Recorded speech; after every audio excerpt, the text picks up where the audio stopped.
What's going on, guys? This episode is going to be a really good one because finally I've repaired the driver's side frame rail here on the 69 Road Runner. So stick around for this one. I'll show you the whole process of what I did to get this thing looking pretty damn good now compared to what it was.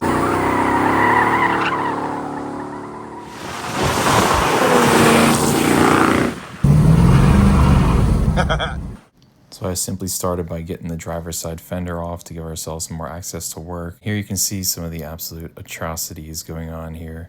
I don't know how the frame rail got so rotted over those years. Maybe it had gotten some sand and sediment that was in there, because I found a lot of that, but it definitely sat there and held moisture and ate through. You could see that brake line was kind of hanging off. So I just went ahead and started by getting the shock here removed, getting those upper mount bolts loosened up, and trying to give ourselves that lower control arm to swing down and give us access to work and get the shock here out of the way. So then I had to try and get those eccentric bolts out for the upper control arm, and the one here on the right wound up being a real pain, and you'll see in a minute. Shock coming down, and you can see it's not coming back up, so it's completely dead, as you would expect. Always making sure to kind of pick out any sort of gunk in the threads, and then use some lubrication before just trying to take them off. Hit the wire brush too. Keep everything coming off as easy, because I've learned in my younger years with impatience that it's how you usually break stuff, so it's a better chance to not. After getting a little bit of an effort here on the left side, I was able to get this one spinning free, but the right side is no good. It broke. So even with lubricating stuff, sometimes after 50, 60 years of sitting, it's not going to work. So we took some drastic measures, and I cut the upper control arm because that thing's junk anyway and it would have to get replaced. So just go ahead and get it out of the way. And here I'm kind of fighting out the eccentric bolt from the left side. Got that one out, and then just kind of had to get a little bit of pressure to release that bushing that was kind of held in there. So I'm lowering my jack and kind of letting the weight of the lower control arm pull it out. And here we are, nice and free, and it's kind of taking an eyeball at the job ahead of me, but motivated. Let's do it. Now you can see more of the entirety of how bad that was. So definitely not what I signed up for, but we're gonna give it the old go anyway. This is where I made my first little cut on the front side to kind of give myself access and kind of start viewing. And here you can see when I cut out more of it to ultimately do the job. And this is when I started piecing in and boxing it out.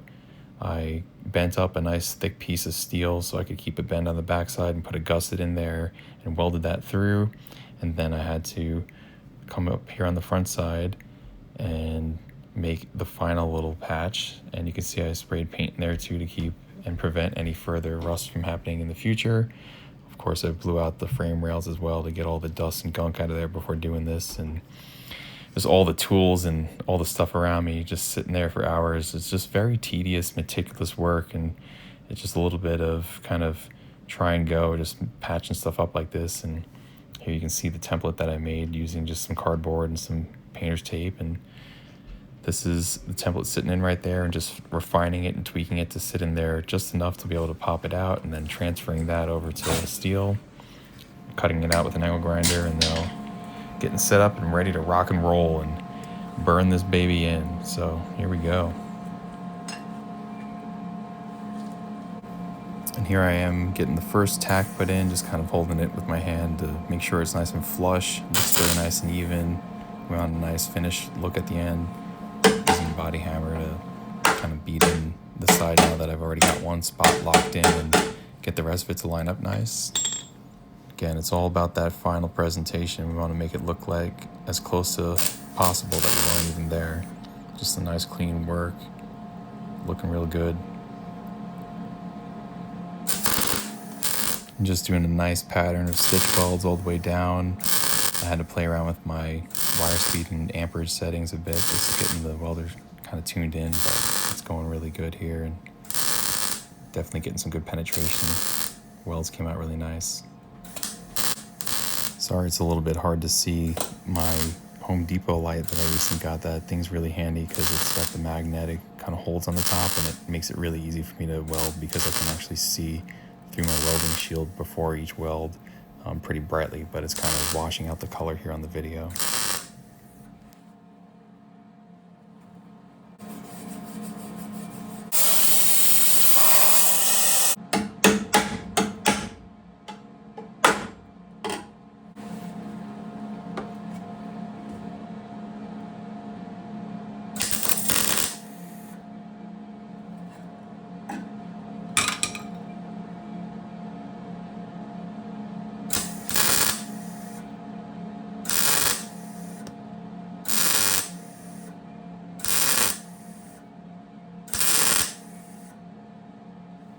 Hell yeah. Crackle that bacon, baby. Looking good. That's what we're talking about right there. Once we nail this thing, we can get over here. What a job. This freaking car just never ends. The never-ending Rust Biscuit Road Runner. The rust that never quits giving back. That's body filler. Oh, yeah. Look at that. Tasty. It's kind of like a hot rod biscuit. Not looking too shabby at all. I like it. I'll just get it ground down. Be pretty good. And here it is after cleaning up all those welds. Looks really good, really flush. It blends in very nicely. And I was really happy with the way that this came out. Just really glad I was able to get that part done. But now getting myself ready to go over to the next spot, because this area here above where the upper control arm was really pitted, really bad. So I had to do a lot more work cutting that out, boxing that out more and framing it and kind of restructuring it. And here's after I cut out all my relief cuts to get access to make new patches and repair and fill in all the spots on this right side. And there's the back side getting filled in along with its bend on the bottom. Then I got some paint sprayed in there. Also made another support gusset that's welded in there going vertically. And here you can see the final result after getting those welds cleaned up. Looks really good. Blends in pretty damn nicely. It's not perfect, but I'm still really happy with it. And here's on the top side as well, kind of showing how I had to get that in. I had to also cut part of that side of that bump stop out of the way to get room to work, and then I re-plug welded it back in. Got some paint up there. Even got the brake line welded back in, plug welded that. Came out really nice. Really, really happy with this. This car isn't perfect. This is not ever going to be a 100% good show car. Just a really nice driver quality car. But now this thing is safe and structurally sound. Welded up the control arm, and I got the whole kind of front suspension put back together just loosely there, at least just to kind of get it back in. But there it is, guys. Looking at it right there, just a lot of work, but really happy with the final result of that. Just structurally sound, safe, and now the car is going to drive really good. It's 7 in the morning. That was one hell of a night. I think I worked on this thing for like 12 hours straight, but we got it done. That's what matters. Yeah. Once again, I appreciate everyone tuning in. This is a fun little job right here. Really wasn't actually a little job. Like I said, I think I spent 14 hours alone just doing the metal work here on these two patch areas that I had to fix. But then if you also consider getting the fender off, the job that I had to do to get the upper control arm off, then I also made a couple other little repairs, like right over there, down in that way, little stuff here and there. Probably got 20 hours in just in this whole little spot. But that ties up the whole driver's side for this car being completely done. So that's very exciting for me, because now with that done, we're in the home stretch essentially. I'm going to show you a little clip here of my repair ideas for the hood. I realized in order to fix the underside of this hood, instead of making all sorts of crazy patch panels and trying to bend this up and fix all this, Hefty's old hood, which is not the exact correct one, it's a 67 year, but it's close enough. I can take sections out of here and out of here and patch them in and mend them up a little bit to work just as well, if not better and faster than making up my own handmade ones. So that's what we're gonna do. I've got it sitting over here right now. I'm gonna basically use Hefty's hood to kind of donate some metal underneath it to fix the hood here. And then the other stuff that remains is this little corner here was damaged years ago. Somebody had ran into something and bent in the front of it. And then you can see that they put all these holes in it where they drilled in and tried to, pull it out. Very kind of 80s, 90s technique, which doesn't look that great. So we're gonna create a little patch here and fix this thing up. A couple little spots with some pinholes on the bottom of the door right here. Gotta fix that.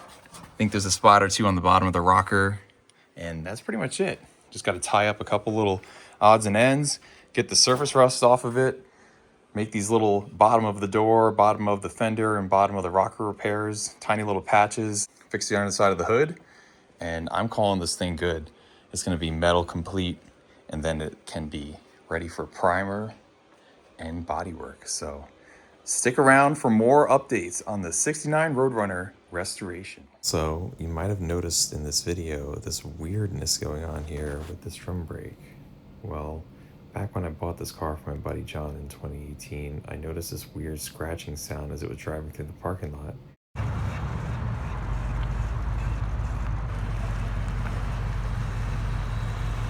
And I finally realized what the sound is. How is this possible? How on earth can this happen? How is this crap? Never in my life have I seen a drum split apart like this. It's crazy.